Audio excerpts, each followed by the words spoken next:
The Tom Woods Show, episode 630. Prepare to set fire to the index card of allowable opinion. Your daily dose of liberty education starts here. The Tom Woods Show. Friends, if you don't have the time of your life aboard the Contra cruise in October 2016, then what can I say? I owe you a Coke. Bob Murphy and I are hosting a cruise that's going to be full of fun and games and music and fellowship and making new friends. A ton of fun. ContraCruise.com. All right, everybody, come on now. Here's an easy way to make 25 smackers. You ready? You head over to tomwoods.com/ebates, where you get cash rebates for almost all your online purchases, and you refer one friend, and you get $25. Come on now. tomwoods.com/ebates. You got to have like one friend, and you get $25. tomwoods.com/ebates right now. Hi, everybody. Tom Woods here. Mark Thornton's back with us once again. Mark's a senior fellow of the Mises Institute, where he's a resident scholar, and he is the book review editor of the Quarterly Journal of Austrian Economics, author of several books, all-around great guy, an expert on the drug war. And in fact, he has an article out this week on that subject and on the heroin epidemic in particular, and I wanted to talk to him about it. So here he is. Mark, welcome back to the show. Hey, Tom, it's great to be back on the show. What a provocative article you have, but of course it seems like I say that to you every time you're on.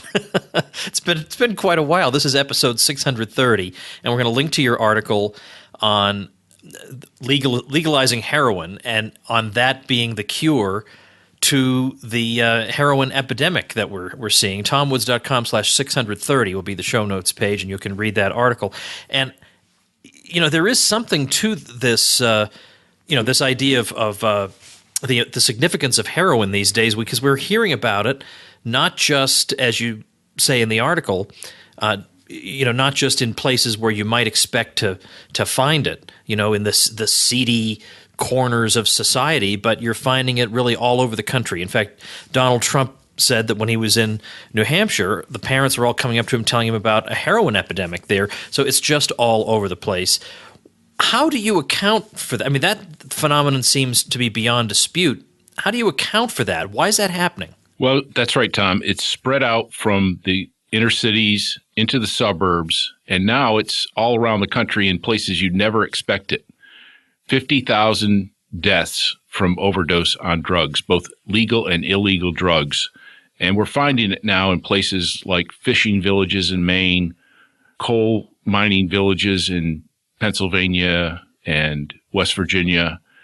And the reason is that doctors are prescribing opiate drugs, which is very much like heroin, to people who get injured, people who have broken bones, people who get in accidents. And they're given these opiate drugs like Oxycontin and Vicodin, and they get addicted basically to drugs, legal drugs, and then eventually they're cut off once their limbs are healed, their scars are mended, and so forth. And then what do they do then if they can't get any more of the Oxycontin and Vicodin? Well, they turn to the streets. They look for illegal Oxycontin and Vicodin, and then they find that that's too expensive, $10 to $25 a pill. And so then the next best alternative is heroin. And heroin, of course, is a very, it's produced in the black market. And so people don't know what the potency is or what's in the product. And so that's where the deaths start to occur. And we lose 50,000 people overall, which is more than the Americans lost in the entire Vietnam War every year, and more than 10,000 deaths due to heroin overdoses. So it's just a seedy, awful, shameful aspect of what the war on drugs is all about. Yet it seems to be counterintuitive to think that trying to prohibit dangerous substances could have effects that are not benign. Right? I mean, how do you address somebody who just comes to this with a naive view that if we simply pass a law against dangerous things, that will keep people safer? Because there does seem to be something plausible about that. Yes. I mean, the go-to response is that if something is dangerous, simply prohibit it. But that doesn't really solve the problem. Once you abolish the free market, where things tend to be safer, produced in uniform capacities, and where producers and sellers have liability for the products they produce, all of that vanishes. All of those protections vanish, and it's replaced by the black market, where producers don't have that liability and where anything goes, basically, and where the tendency is to try to avoid law enforcement. And hence, what producers end up producing is things that are much more concentrated, much more potent, and where there's no liability for the contents or the safety of the product. And as a result, the heroin that actually reaches the marketplace through the black market is highly potent, very dangerous. And, we can see this perhaps a little more clearly when we look at something tamer like marijuana, where before the war on drugs, the potency of marijuana was less than 0.5%. And now the potency of marijuana is about 10%. So it's an enormous increase in potency because producers, sellers, distributors, they want that marijuana to be as potent and as small as possible. And so the war on drugs creates this tangible incentive to create very potent, highly concentrated, and therefore dangerous products. And we see the end game of this in things like cocaine and heroin, where the black market incentives have produced a marketplace filled with highly potent and very dangerous drugs. I think a common argument people are increasingly making these days, now that it's become almost mainstream, maybe it is mainstream, to support the legalization of marijuana, is to say, well, I favor the legalization of marijuana, but not these more dangerous drugs. So is the kind of argument you've just been making here the response that you'd make to that type of argument? Well, I think it's very important to legalize marijuana for medical purposes and for recreational purposes, but I think the same thing applies to harder drugs like heroin. It can be conducted within a context of, addiction treatment, but doctors no longer have that alternative. Before the Harrison Narcotic Act of 1914, there was a lot of addiction. It was a problem, and doctors were allowed to have maintenance programs for addicts and withdrawal programs for addicts. And so you really need to think in terms of the context of legalizing all drugs, especially marijuana, because marijuana is thought to be one of the best ways of getting people off of heroin. And heroin is certainly a viable medical product for treating pain and all sorts of other things, but it is addictive. And so we have to have ways of getting people who are through medical treatment or for whatever reason have become addicted to heroin. We have to have ways to get people off of those addictions. And marijuana is one of the best ways because it treats all of the symptoms of opiate withdrawal and also pain. And so you really have to think in the context of the overall picture. And the overall picture is that, in places where marijuana for recreational or medical uses is legal, the number of deaths due to heroin overdoses is far less. I've seen a study, for example, that says that heroin overdoses are 25% less in states that have legal marijuana. So you need to think big picture. Government war on drugs has not worked. It's created an enormous problem, and legalization is the key answer. Toward the end of your article, you say that there's at least numerous reasons that we ought to expect there to be fewer heroin overdoses in a regime of legalization. And again, that's going to seem counterintuitive to people. Why would there be fewer overdoses? Well, primarily because heroin produced in the free market rather than the black market would be consistent, it would be measured, it would be weighed, the potency would be advertised, addicts would know what they're taking, what they're getting, consumers basically would know.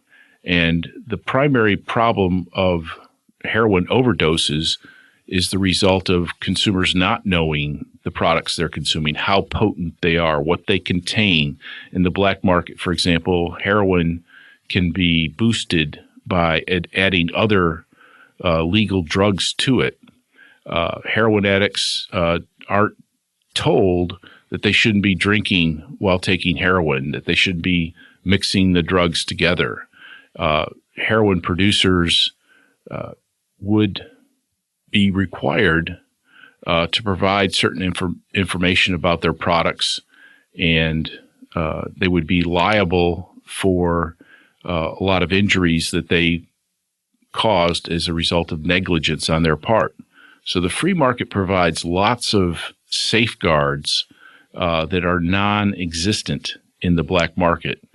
And prior to the war on drugs, prior to the Harrison Narcotics Act of 1914, pharmaceutical companies sold heroin, and it did cause addiction, but the number of overdoses was very, very rare. All right. I want to ask you, Mark, how you'd respond in this scenario. Somebody approaches you and says, you libertarian academics, you're living in some utopian la-la land, because I had a brother who was addicted to heroin and his life was in the toilet and everything was going badly for him and he was totally out of control. And prison was the best thing for him. It cleaned him up. It got him off it. And now he's leading a productive life. Whereas in your situation, he'd still have a terrible life. He'd be addicted. He'd be a junkie. But thanks to the war on drugs, this forced him out of his behavior. And now, look, he's an upstanding member of society. Hey, when a heroin addict goes into prison, it's a horrific experience because the prisons, of course, don't provide the types of treatment that would be available in a free market situation. So that's a horrific choice, or non-choice, I should say, and really doesn't address the real problem.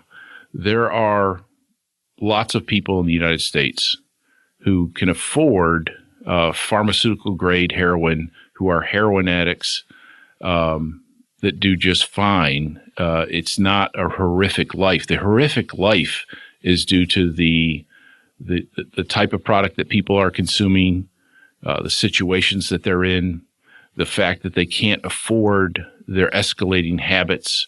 That's what causes the degenerative aspects of heroin addiction.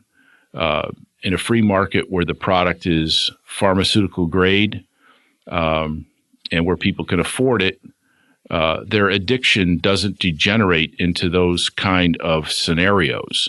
The big problem, really, that we're facing now, and with these 50,000 people dying every year, is the fact that the government has changed medical practice so as to get people hooked on opiates in the first place, opiates like Oxycontin and Vicodin. That's the real problem, is that through government influence, doctors are now encouraged to create these new addicts. That's where we need to stop the problem, primarily, is to, first of all, stop addicting people in the first place, and then allow for a free market environment so that people can get themselves unaddicted to these dangerous addictive drugs. Sometimes there are aspects of the libertarian message that are tough for people to take, like legalizing certain behaviors and practices and services and so on. And they just imagine that these behaviors and services will be offered, outside every elementary school and so on. But of course, no private society would arrange itself that way. That if you want these sorts of things, you have to go to a particular part of town, and that's just the way people are going to arrange their lives. So, likewise, when we think about what would life be like if if the war on drugs came to an end, and let's imagine a society, by the way, a pure libertarian society. There's no government at all, no public spaces at all. Everything's privately owned. What does that look like? Does it mean that I think people have trouble imagining what that world looks like? Does it mean that I can go down the street and there'll be a vending machine sitting there where I can put some money in and get some heroin? What would it look like?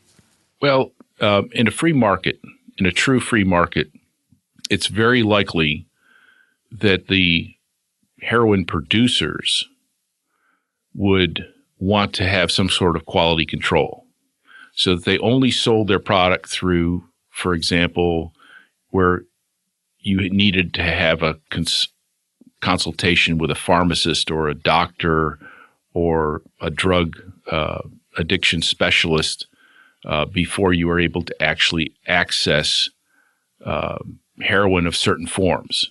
Now, it may also be the case where producers would be willing to sell you for example, a pill of heroin of a certain potency, so that you could just go into a pharmacy and pick it up and buy it. And of course, there's many legitimate reasons for such a thing, or maybe a heroin syrup for cough suppressions.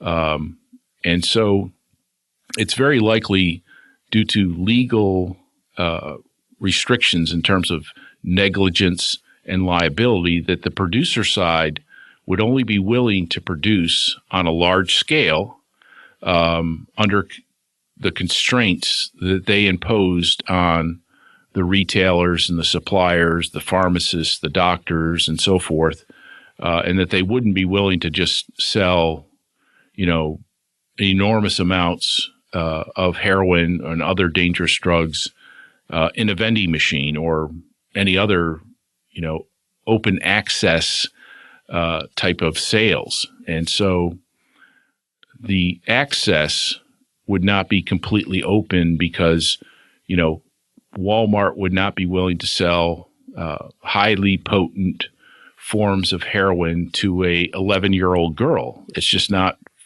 plausible or feasible that would be the outcome in a free market because of the legal restrictions, the liability, the negligence laws would be controlling or regulating on those kind of situations. Mark, listeners are hearing you and me on a very important day that happens every year in the Mises Institute. It's the opening day of the Austrian Economics Research Conference, formerly the Austrian Scholars Conference.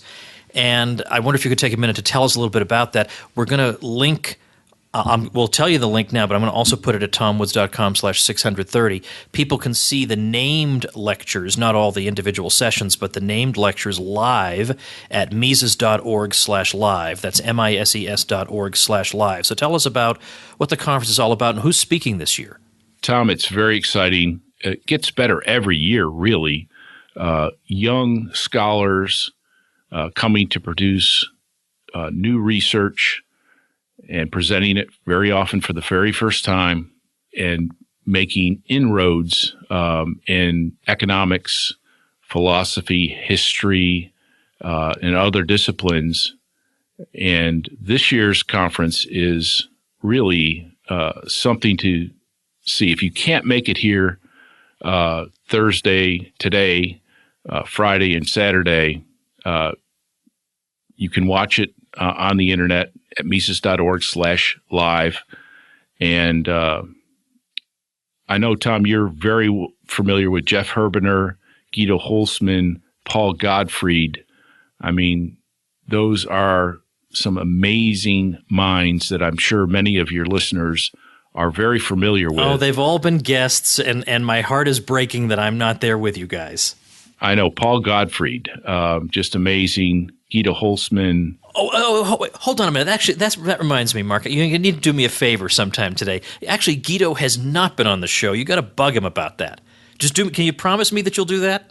I promise you, Tom. Okay. Guido is carry on then. Guido is an amazing intellect that I've had the privilege of being next door to him in my office at the Mises Institute, and his biography of Ludwig von Mises. Jeff Herbener. There's probably no mind that is sharper than Jeff Herbener's, and I know he's been on your show and part of your classroom, and just an amazing teacher and intellect. And they're all giving the live lectures that your guests can see. But the two that they probably aren't aware of, one is Bruce Yandel. And Bruce is not an Austrian economist, but he's certainly a free market through and through economist, sort of a Virginia school, public choice. He's the guy who invented the whole Bootleggers and Baptists. Yeah, I knew I heard that name before. Okay. Yes, he's an amazing economist, and his insight in terms of economics and politics is something that you really can't see anywhere else. He is just above it all, and I can't wait to see what he has to tell us. And the final guest lecturer is David Cohen, somebody who I'm really not familiar with, that I haven't heard of, but he has a doctorate in theology and international relations at Oxford University. And so that's very intriguing. And he's written books. He's worked for large corporations, and he is the author of the forthcoming biography of Frank Knight, The Prophet for Freedom. So this is very intriguing for me, and it's something that is, I think, going to be very special at the Austrian Economics Research Conference. And so I would encourage you, if you could get to Auburn by this afternoon, that come on down, because it's going to be a lot of fun, and it's always very, very interesting and surprising. And I wish you could be here this year, Tom. It's really exciting. I hope people will check out the live feed at Mises.org/live. I'll have it at TomWoods.com/630. But I wonder if before you go, can you just explain to people what the Bootleggers and Baptists thesis is? Because we threw that phrase around, and I bet it's probably new to a lot of people. Yeah, Bruce came up with this, Bruce Yandel, and it's basically the idea, the very simple common sense idea, that both Baptist ministers and Baptists themselves who are opposed to alcohol and bootleggers who are providing illegal alcohol both have the incentive to create prohibition against alcohol and to enforce prohibition against alcohol, because the Baptists don't want people drinking alcohol and the bootleggers want prohibition in order to drive up the price of alcohol. So they both have this unseemly common interest in prohibiting alcohol or whatever else it is. It could be, oil production in Alaska, for example, where the oil companies and the environmentalists both want to prohibit drilling for oil in Alaska and other places.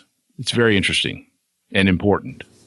Well, I'm really glad he's going to be there. That's another reason I'm sorry not to be in attendance. But one of these years, I'll be able to make it work and join you guys once again. Well, I want people to check out your article at TomWoods.com/630, because it's a shocking thesis, and yet when you read it, it's hard to think of what the flaw is, and that's true about a lot of libertarian ideas, that you hear them and you say, "What in the world?" But then you really start peeling them back and you say, well, maybe these people, maybe there is something to this whole thing. All right, Mark, we got to make sure that next time we don't have quite as much time go in between appearances on the show. I'm always glad to talk to you, and enjoy the conference. Thank you very much, Tom.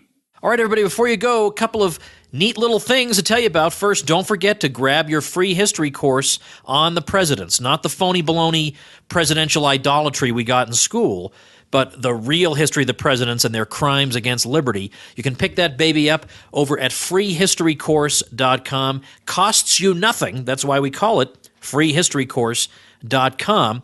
The second thing is something that one of your fellow Tom Woods Show listeners is up to is a brand new blog called guidetoliberty.com. That is a great domain name. That's a great website name. I would not have thought that was available. guidetoliberty.com. Well, at guidetoliberty.com, as you'll see when you go there, there are excellent foundational posts on important topics. So it really is a guide to liberty. So guidetoliberty.com is it's not a guide, it's just guidetoliberty.com is very much worth your time. I also like the layout, I like the design. My only piece of advice would be, I don't think I like the way it's laid out so that I see only a snippet of each blog post and I have to click on each one to read it, because there's a chance that people will just look and leave. But if you have the entire blog post visible and I can scroll down, then without having to click on anything, I can read your entire blog, or at least the first page of your blog. Whereas here, I'd have to click individually on every blog post, and I think people are less likely to do that. So that'd be my piece of advice. But otherwise, the content is top-notch. So I urge you to check out guidetoliberty.com. I'll be linking to it on the show notes page, tomwoods.com/630. And remember, if you're planning on starting up a blog, then you can get a shout-out from me, plus some video tutorials that will take a whole lot of that learning curve away and will get you up and running really fast. So I'll give you lots of free goodies like that if you use my link to get your Bluehost hosting. So all that stuff is outlined at tomwoods.com/publicity if that interests you. Now, tomorrow we're talking about a subject that may sound a little bit abstruse, but I'm telling you, it's a great conversation. I was telling you yesterday on yesterday's episode that you got to listen to Friday's episode. I just loved it. It was such a wonderful conversation. Now, I suppose it's possible that I could go back and listen to it, and it turns out it stinks. But at the time, I really liked it. So tomorrow it's the subject of economics and morality and where, if anywhere, the two overlap. And as I say, it's a lot of fun, and I think you'll learn something. I certainly did. So that's it for today. Thanks for listening. Become a smarter libertarian in just 30 minutes a day. Visit tomwoods.com to subscribe to the show for free, and we'll see you next time.